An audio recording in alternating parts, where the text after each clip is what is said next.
Assalamualaikum. Welcome from the team of Stravismology. Today our topic of discussion is squint. आज हम basically squint के बारे में discuss करेंगे कि स्क्विंट है क्या एक लेमैन लैंग्वेज में, ठीक है। स्क्विंट के और कौन कौन से नाम हैं, जैसे हम स्क्विंट को स्ट्रैबिस्मस भी कहते हैं, टेढ़ापन भी कहते हैं, पेंगापन भी कहते हैं। क्योंकि और नाम है तो आप लोग बता दो। कुछ और भी कहते हैं इसको, बाकी कहते हैं आंख फेर के देखते हैं। आंख फेर के देखते हैं, ठीक है। तो हम पहले डिस्कस करते हैं कि इसकी डेफिनेशन को। What is squint? Misalignment of the eyeball or you can say the visual axis of one or both eyes। तो एक बात हमेशा याद रखें कि स्क्विंट में कभी भी हम बोथ आईज की टर्म यूज नहीं करते। स्क्विंट या एक आंख का होता है या दोनों आंखों का होता है। अगर दोनों आंखों का हो तो हम उसको क्या कहते हैं? ऑल्टरनेट स्क्विंट कहते हैं। ऑल्टरनेट में ये होता है कि एट ए टाइम आपकी एक आंख टेढ़ी होती है, दूसरी फिक्सेशन रहती है। जब फिक्सेटिंग आई डेविएट हो जाती है तो जो डेविएटेड आई होती है वो क्या हो जाती है? स्ट्रेट हो जाती है। तो basically misalignment of the eyeball, one और both eyes are visual axis is known as strabismus, squint, टेढ़ापन, पेंगापन। अब इसकी जो बेसिक क्लासिफिकेशन है जिसके बेस पे हम स्क्विंट को क्लासिफाई करते हैं, अब स्क्विंट बेशक वो इजो हो या एक्सो, अगर मिस अलाइनमेंट टुवर्ड नोज है, मीडियल कैंपस पे है, इनवर्ड डेविएशन है, तो हम क्या टर्म यूज करेंगे? इजो।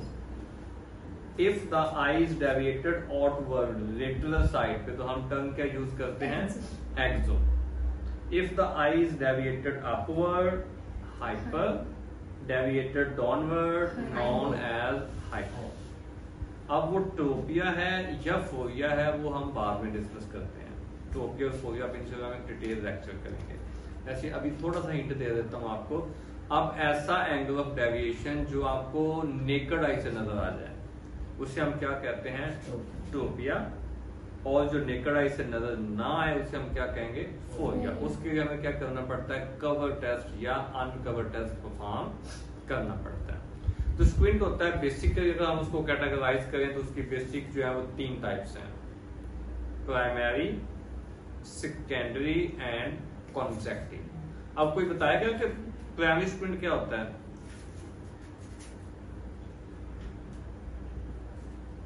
सनम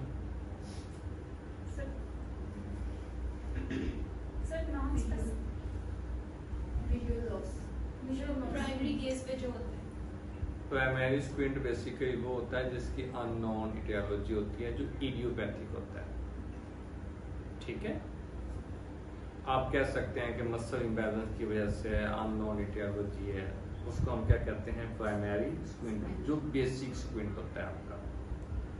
अब जो सेकेंडरी है, सेकेंडरी स्ट्रैबिस्मस, अब हम ओवरऑल बात कर रहे हैं, इजो एक्सो की या हाइपर हाइपो की बात नहीं कर रहे हैं। इसमें आप इजो भी फिट कर सकते हैं, एक्सो भी कर सकते हैं, हाइपर एंड हाइपो भी कर सकते हैं। अब सेकेंडरी स्क्विंट क्या होगा? सेकेंडरी का मतलब क्या होता है? इंग्लिश में अगर बात करें, what is second and secondary? Second position क्या होती है? जो बंदा फर्स्ट के बाद सेकंड आता है, ठीक है। अब सेकेंडरी स्क्विंट का मतलब होता है कि ड्यू टू अदर कॉज, उसकी जो अंडरलाइन कॉज है वो कोई और है। और आई में हम सेकेंडरी स्ट्रैबिस्मस उसको कहेंगे जो विजुअल लॉस की वजह से हो, हमेशा याद रखो। और सेकेंडरी के लिए हम टर्म सेंसरी भी यूज कर सकते हैं। इसको हम सेंसरी स्ट्रैबिस्मस, मैं आपको बाद में बताता हूँ। इसको हम क्या कहेंगे? सेकेंडरी। अब अंडरलाइन कॉज कौन सी हो सकती है? मैक्सिमम जो एज होती है इसमें वो 8 to 9 ईयर होती है या 6 to 8 ईयर होती है। इसमें अगर आपका विजुअल लॉस होता है, सिवियर विजुअल लॉस है, तो सिवियर विजुअल लॉस की वजह से जो स्क्विंट होता है उसे हम क्या कहते हैं? सेकेंडरी स्ट्रैबिस्मस कहेंगे। कौन कौन सी अंडरलाइन कॉजेज हो सकती हैं? एनीबॉडी? कोई भी कॉर्निया की, लेंस की या रेटिना रिलेटेड कॉजेस। कौन सी? मतलब अगर रेटिना हम देख लें तो रेटिनोपैथी, लाइक उसको रेटिनल डिटैचमेंट हो सकती है, पेनिट्रेटिंग फॉरेन बॉडी हो सकती है, ट्रॉमेटिक कैटरेक्ट हो सकता है, कॉन्जेनिटल कैटरेक्ट हो सकता है। हम ओपीडी में as I am working in children hospital, तो हमारे पास मोस्टली पेशेंट वो आते हैं जो बाइलेटरल एफेक्टिक होते हैं या सूडोफेक्टिक होते हैं। तो मोस्टली पेशेंट्स में हम ये देखते हैं कि उनमें निस्टैग्मस होती है या स्क्विंट होता है। अब ये वाला जो स्क्विंट होता है बेसिकली लॉस ऑफ विजन की वजह से होता है, तो उसमें हम क्या करते हैं, उसको लेबल करते हैं एज आ सेकेंडरी स्ट्रैबिस्मस। अब सपोज बच्चा आपके पास प्रेजेंट हुआ है इजोट्रोपिया के साथ, इजोट्रोपिया विद कॉन्जेनिटल कैटरेक्ट, तो आप सबसे पहले कंसीडर किसको करेंगे, इजोट्रोपिया को कंसीडर करेंगे या कॉन्जेनिटल कैटरेक्ट को करेंगे? ऑब्वियसली कॉन्जेनिटल कैटरेक्ट को करेंगे, क्योंकि ये जो इजोट्रोपिया है, ये जो स्क्विंट है, ये बेसिकली लॉस ऑफ विजन की वजह से है। अब लॉस ऑफ विजन कहाँ हुई है? कॉन्जेनिटल कैटरेक्ट की वजह से। कॉन्जेनिटल कैटरेक्ट की वजह से क्या होगी? बेसिकली विजुअल डेप्रिवेशन होगी। विजुअल डेप्रिवेशन होने की वजह से पेशेंट में क्या डेवलप हो गया? सेंसरी स्क्विंट या सेकेंडरी स्क्विंट डेवलप हो गया। ठीक है, तो इसमें रेटिनल डिटैचमेंट हो सकती है, कॉर्नियल परफोरेशन हो सकती है, ट्रॉमेटिक कैटरेक्ट, कॉन्जेनिटल कैटरेक्ट और रेटिनोब्लास्टोमा हो सकता है, PHP भी हो सकती है। जितने भी लाइफ थ्रेटनिंग कॉजेज हैं जो कि 6 to 8 ईयर से पहले होती हैं, ठीक है, वो सेकेंडरी में आती हैं। आगे हम बात करते हैं कॉन्जेक्टिव स्क्विंट या कॉन्जेक्टिव स्ट्रैबिस्मस। सिद्रा बताएं बेटा क्या होता है? सर आफ्टर करेक्शन जो रेजिडुअल होती है, surgical over correction. Surgical over correction हमेशा याद रखें word, surgical over correction. Patient को पहले इजोट्रोपिया था, दैट मीन्स कि उसकी आंख अंदर को टेढ़ी थी। अब आपने उसकी सर्जरी करके स्ट्रेट करने के बजाय पेशेंट की अनफॉर्चुनेटली आंख कहाँ टेढ़ी हो गई है? बाहर, outward. This is known as consecutive exotropia. अगर पेशेंट को पहले एक्सोट्रोपिया था, आपने सर्जरी की और सर्जरी होने के बाद पेशेंट की जो आंख है वो अंदर को टेढ़ी हो गई, उसका हम क्या कहेंगे? कॉन्जेक्टिव इजोट्रोपिया। मैं फिर दोबारा रिपीट कर देता हूं कि ऐसा स्क्विंट जो सर्जरी के ओवर करेक्ट होने की वजह से हो जाए, तो उसे हम क्या कहेंगे? कॉन्जेक्टिव स्क्विंट या कॉन्जेक्टिव स्ट्रैबिस्मस। जो रेजिडुअल होता है ना, जो आप लोग नाम ले रहे हैं, रेजिडुअल का मतलब होता है रिमेनिंग पार्ट।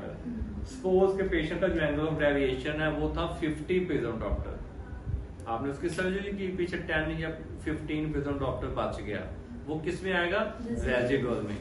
अगर सर्जरी के बाद 15 प्रेजेंट डॉक्टर उसको एक्सोट्रोपिया हो गया, तो वो किस में जाएगा? कॉन्जेक्टिव में। तो बेसिक टाइप्स कितनी हुई? 3, प्राइमरी, सेकेंडरी एंड कॉन्जेक्टिव।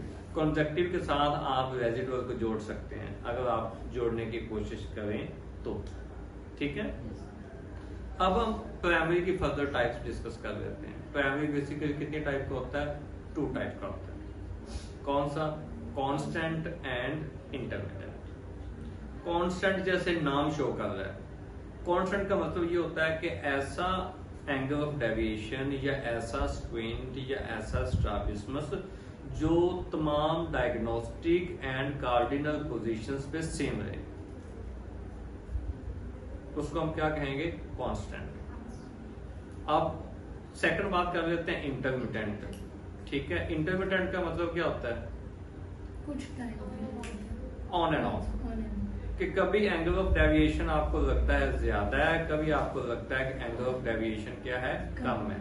या in simple word we can say कि ऐसा स्क्विंट जो वेरिएबल हो, जो चेंज होता रहे according to the position, according to the patient general health, fatigability, blah, ठीक है, वो किस में आ जाएगा? इंटरमिटेंट में आ जाएगा। अब जो कांस्टेंट है उसकी फर्दर 2 टाइप्स हैं। कौन कौन सी?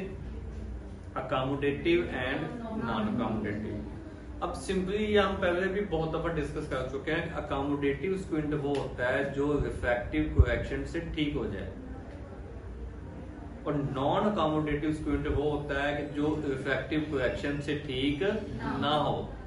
इन इंग्लिश वी से refractive correction had no effect on angle of deviation, and in accommodative squint we can say angle of deviation is corrected by correcting the refractive error, ठीक है। और non accommodative इजोट्रोपिया की best example कोई बता सकता है मुझे? Infantile esotropia. Infantile esotropia is the best example of non-accommodative esotropia. ठीक है, आगे हम सेकंड मूव करते हैं इंटरमिटेंट पे. अब इंटरमिटेंट कितनी टाइप्स का होता है? मजीद 4 टाइप्स का होता है. रिलेटिंग टू फिक्सेशन डिस्टेंस होता है, ठीक है, और क्या होता है? नॉन स्पेसिफिक होता है और साइक्लिक होता है. पहले हम साइक्लिक की बात कर लेते हैं. साइक्लिक का मतलब ये होता है कि वो कुछ दिन या कुछ आवर्स के लिए स्क्विंट होगा, बाकी रिमेनिंग डेज में स्क्विंट नहीं होगा. उसका एक प्रॉपर साइकिल पीरियड है. सपोज कि आपका जो एक यूनिवर्सिटी का शेड्यूल ये है कि आपकी 3 दिन क्लासेस होंगी और रेस्ट ऑफ द जो डेज हैं उसमें क्लासेस नहीं होंगी. ये क्या है? एक आपका साइकिल डिसाइडेड है. इसी तरह कुछ स्क्विंट होते हैं जो कि सिंगल मसल पाल्सी में जब थर्ड नर्व पाल्सी होती है तो उसमें भी इसकी एसोसिएशन साइक्लिक एज़ोट्रोपिया की है, कि जिसमें वीक में कुछ डेज स्क्विंट होगा, रेस्ट ऑफ द डेज में स्क्विंट नहीं होगा. ये किस में आ जाएगा? साइक्लिक में. अब नॉन स्पेसिफिक क्या होता है? जो किसी भी पैटर्न में फिट ना आए, ना अकोमोडेटिव में जाए, ना नॉन अकोमोडेटिव में जाए, ना कॉन्स्टेंट में आए, ना इंटरमिटेंट में आए. जैसे क्लास में एक बच्चा होता है, जब उसका दिल करता है उठा के आ जाता है. जब उसने नहीं आना होता तो उसने 2 हफ्ते नहीं आना होता. अगर आ जाता है तो वो फर्ज करें कि वो कंटिन्यूअस आ रहा है. तो that is a non specific pattern. ठीक है, अब हम बात करते हैं रिलेटिंग टू फिक्सेशन डिस्टेंस. ये इसमें 2 तरह का होता है, नेयर स्ट्राबिस्मस एंड डिस्टेंस स्ट्राबिस्मस. मतलब हम इज़ोट्रोपिया की बात करते हैं. नेयर इज़ोट्रोपिया वो होगा जिसमें क्या होता है कि नेयर पे एंगल ऑफ डेविएशन, जब हम पेशेंट को प्राइमरी पोजीशन पे नेयर पोजीशन पे दिखा के एंगल ऑफ डेविएशन मेजर कर रहे हैं तो उसका नेयर पे एंगल ऑफ डेविएशन ज्यादा होगा, फार पे या नहीं होगा या कम होगा. That is known as near esotropia. And same with near exotropia. Near पे एक्सोट्रोपिया ज्यादा होगा, फार पे एक्सोट्रोपिया कम होगा. इसी तरह हम बात कर लेते हैं डिस्टेंस इज़ोट्रोपिया. डिस्टेंस का मतलब ये होता है कि जब हम पेशेंट को 6 मीटर के डिस्टेंस पे दिखाएंगे, फार पे दिखाएंगे तो उसका एंगल ऑफ डेविएशन ज्यादा होगा. जब हम उसको नेयर पे दिखाएंगे तो उसका एंगल ऑफ डेविएशन क्या होगा? कम होगा. This is known as a distance exotropia या इज़ोट्रोपिया. और इंटरमिटेंट की जो बेस्ट एग्जांपल है जो आप लोगों ने याद रखनी है वो है कन्वर्जेंस एक्सेस इज़ोट्रोपिया. ये कन्वर्जेंस एक्सेस ऐसा ये जो कन्वर्जेंस एक्सेस है ये ऐसा एक्सेस होता है जिसमें नेयर पे एंगल ऑफ डेविएशन तो ज्यादा होता है, साथ में जो पेशेंट की AC/A रेशियो है वो भी ज्यादा होती है. ठीक है, तो कन्वर्जेंस एक्सेस पे इंशाल्लाह हम डिटेल लेक्चर एक सेपरेट करेंगे. अब मैं थोड़ा सा आपको हिंट दे देता हूँ. जो डिस्टेंस एक्सोट्रोपिया होता है, डिस्टेंस एक्सोट्रोपिया की भी फर्दर 2 टाइप्स हैं. ठीक है, उसका लेक्चर हमने ऑलरेडी अपलोड किया हुआ है, आप लोग वहां से पढ़ सकते हैं. उसको हम क्या कहते हैं? ट्रू डाइवर्जेंस एक्सेस एक्सोट्रोपिया या simulated divergence excess exotropia. This was the basic classification of the squint. अगर आपको कुछ आता हो या ना आता हो, एटलीस्ट आप लोगों को as a eye care professional आपको क्लासिफिकेशन आनी चाहिए कि प्राइमरी स्क्विंट क्या होता है, सेकेंडरी क्या होता है और कॉन्ट्रैक्टिव क्या होता है. ये बेसिक है.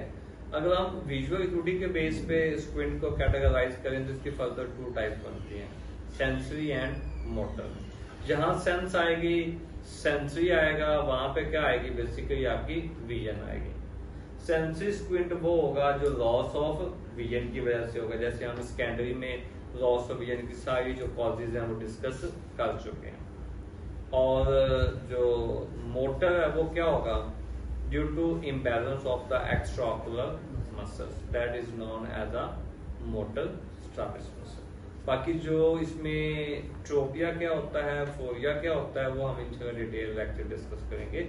अब इससे रिलेटेड अगर किसी का कोई क्वेश्चन हो, कोई कंसर्न हो तो आप कमेंट सेक्शन में पूछ सकते हैं. ठीक है, और प्लीज हमारी वीडियो को लाइक, सब्सक्राइब एंड शेयर जरूर कीजिएगा. Thank you.